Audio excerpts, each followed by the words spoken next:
కామారెడ్డి జిల్లా నిజాం సాగర్ మండలం నుంచి బైక్పై అచ్చంపేట వైపు వెళ్తుండగా రోడ్డుపై చిరుతపులితో పాటు 2 చిరుతపులి కూనలు రోడ్డు దాటుతుండగా బైక్పై వెళ్తున్న 2 యువకులకు కనిపించాయి. దీంతో యువకులు భయాందోళనకు గురయ్యారు. ఒక్కసారిగా బైక్ను ఆపివేశారు. చిరుతపులి గాండ్రిస్తూ మంజీరా వైపు వెళ్లినట్లు యువకులు తెలిపారు. గత 10 రోజుల క్రితం జవహర్ నవోదయ స్కూల్ ఆవరణలో చిరుత సంచరిస్తున్నట్లుగా స్టూడెంట్స్ తెలిపారు. చిరుతపిల్లలు చిరుతపులి సంచరించడంతో అచ్చంపేట గ్రామస్తులు, నవోదయ స్టూడెంట్స్, ఎస్సీ గురుకులం స్టూడెంట్స్, స్థానికులు భయాందోళనకు గురవుతున్నారు.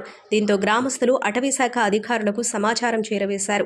చిరుతపులి, చిరుతకూనలు సంచరిస్తున్న ప్రదేశానికి అటవీశాఖ అధికారులు చేరుకుని చిరుతపులి పాదముద్రలను గుర్తించారు. అటవీ నుంచి నీరు త్రాగడానికి కొరకు చిరుతపులులు నిజాం సాగర్ ప్రాజెక్టు వైపు వచ్చినట్లుగా అటవీశాఖ అధికారులు అనుమానిస్తున్నారు.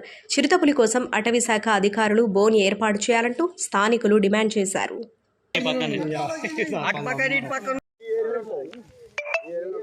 ఆల్రెడీ ఇంకో మా జీపీ స్టాఫ్ ఆల్రెడీ అటాక్ చేసింది. ఇప్పుడు హాస్పిటల్ పోతే వరదలేదు. Nizamabad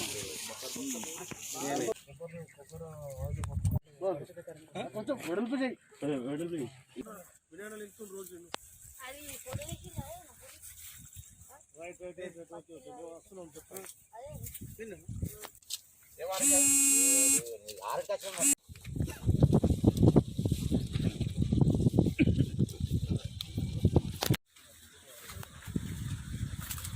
Hi everybody, this is Kiriti Damaraju.